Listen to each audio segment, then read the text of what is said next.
10 menu sahur paling hemat dan tahan lama di kulkas. Sebelum lanjut, yuk klik tombol subscribe dan share, serta like biar nggak ketinggalan video terbaru dari kami. Dan kalau kamu suka, bisa klik tombol thanks atau terima kasih di kanan bawah ya. Dan juga kalau kamu punya ide tema video berikutnya, langsung aja tulis komen di bawah ya.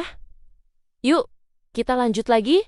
Apa kabar ibu-ibu semua? Semoga sehat dan tangguh selalu ya. Bu, judul 10 menu sahur paling hemat dan tahan lama di kulkas ini bukan sekadar daftar menu, tapi gambaran realita dapur akhir-akhir ini, di mana harga bahan pokok makin naik, isi dompet makin diet, tapi tuntutan dapur tetap harus profesional seperti catering. Sahur itu sekarang bukan soal gengsi menu, tapi soal strategi bertahan hidup ala ibu rumah tangga yang tiap subuh harus mengambil keputusan cepat antara masak ulang atau memanaskan harapan dari kulkas. Materi ini penting banget, Bu, karena kondisi sekarang menuntut ibu lebih cerdas mengatur stok dan waktu, bukan lebih capek. Menurut konsep perencanaan makanan rumah tangga yang sering dipakai dalam ilmu gizi keluarga, menu yang tahan simpan dan mudah diolah ulang bisa menurunkan pemborosan dan stres dapur secara signifikan. Artinya,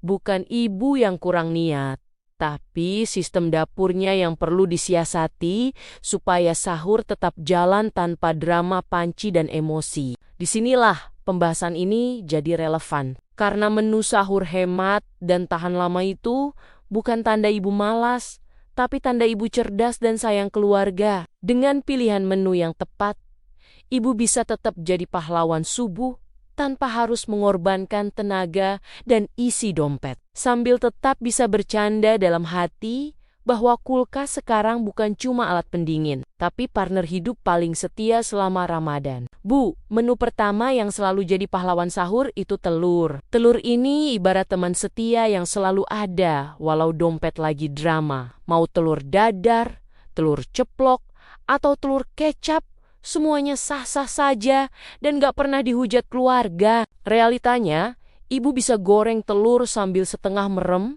sambil mikir cicilan, sambil dengar anak batuk, tapi hasilnya tetap dimakan habis. Telur juga tahan lama di kulkas, jadi beli banyak gak bikin was-was, kecuali pas harga naik dan ibu pura-pura gak lihat struk belanja. Menu kedua, tempe goreng atau tempe orek. Ini menu yang kalau nggak ada di rumah rasanya kayak ada yang kurang. Tempe itu murah, mengenyangkan, dan setia, beda sama saldo rekening yang suka pergi tiba-tiba. Tempe orek malah makin enak besokannya, bumbunya meresap, rasanya lebih mantap. Dan ibu merasa masakannya naik kelas walau cuma tempe. Contoh realnya, tempe orek hari pertama buat buka, besok sahur tinggal panasin. Anak makan lahap, bapaknya nambah nasi, ibu senyum sambil mikir ini menu penyelamat hidup. Menu ketiga, ayam suwir, ini cocok buat ibu yang pengen sekali masak tapi pengen kelihatan rajin beberapa hari. Ayam direbus, disuwir, dibumbuin sederhana, lalu masuk kulkas, besok bisa berubah wujud sesuai kebutuhan. Hari ini jadi lauk nasi, besok jadi isian nasi goreng, lusa jadi topping mie instan biar kelihatan niat. Realitanya, ayam suwir ini bikin ibu terlihat kreatif, padahal cuma muter menu yang sama dengan gaya beda. Menu nomor 4, sayur sop sederhana. Ini menu yang kelihatannya biasa tapi efeknya luar biasa. Punya sayur wortel, juga kentang, ada kol pula. Semua tahan di kulkas. Dan gak drama kalau dipanasin ulang. Sahur pakai kuah hangat tuh rasanya kayak dipeluk dari dalam. Apalagi pas badan masih dingin dan mata belum fokus. Contoh nyatanya, anak yang biasanya susah makan sayur, pas sahur malah nurut karena kuahnya bikin nyaman. Sementara ibu bersyukur gak harus masak ribet subuh-subuh. Menu kelima, tumis buncis atau tumis sayur campur.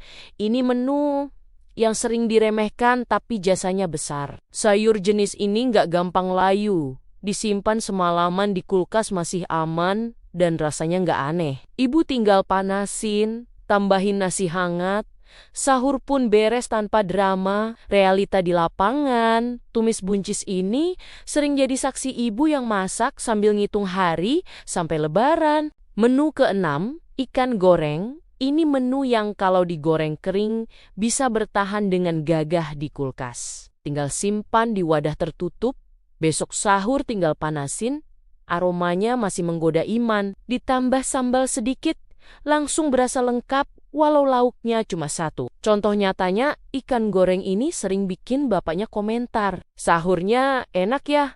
Padahal ibu cuma panasin ulang sambil nahan ngantuk. Menu nomor 7 adalah perkedel kentang. Ini menu yang kelihatannya ribet tapi sebenarnya strategi. Sekali bikin banyak, bisa buat beberapa kali sahur, dan anak biasanya langsung semangat karena bentuknya lucu dan rasanya familiar. Perkedel ini juga bikin ibu terlihat effort, walau bikinnya pas sore sambil nonton sinetron. Realitanya, perkedel sering jadi menu andalan saat ibu pengen sahur tenang tanpa masak dadakan. Menu ke-8, nasi goreng simple.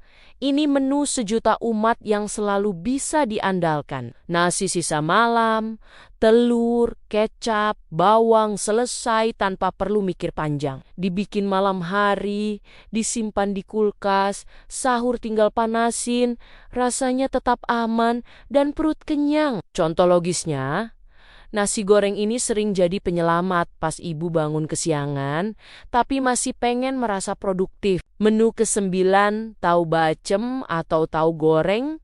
Ini menu murah, tapi bikin kenyang lama. Tahu bacem malah makin enak kalau disimpan. Rasanya lebih meresap dan legit. Disimpan di kulkas juga aman, gak gampang rusak, dan gampang dipanasin. Realitanya, tahu ini sering bikin ibu merasa menang karena dengan budget kecil bisa kasih lauk yang layak. Menu nomor 10, abon atau lauk kering. Ini menu darurat yang jujur dan apa adanya. Pas ibu kesiangan, pas anak ribut, pas kondisi subuh lagi keos, abon jadi penyelamat tanpa banyak tanya. Tinggal nasi hangat, tabur abon, sahur selesai sebelum azan. Contoh nyata, abon ini sering bikin ibu sadar bahwa sahur nggak harus ribet, yang penting keluarga makan dan puasa tetap jalan.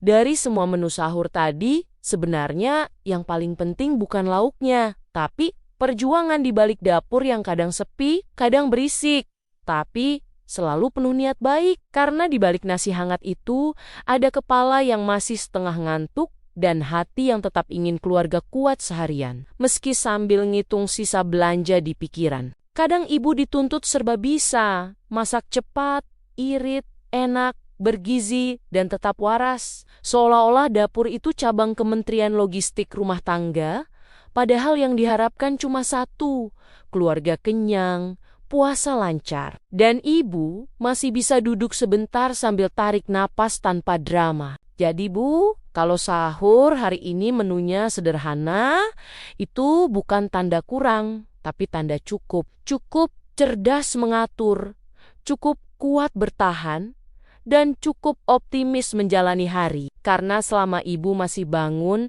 dan menyiapkan sahur dengan hati, rumah itu sudah menang sebelum matahari terbit. Demikian cerita kita kali ini. Sampai ketemu lagi di episode berikutnya, di obrolan dan cerita yang lebih menarik. Pokoknya tetap semangat ya Bu.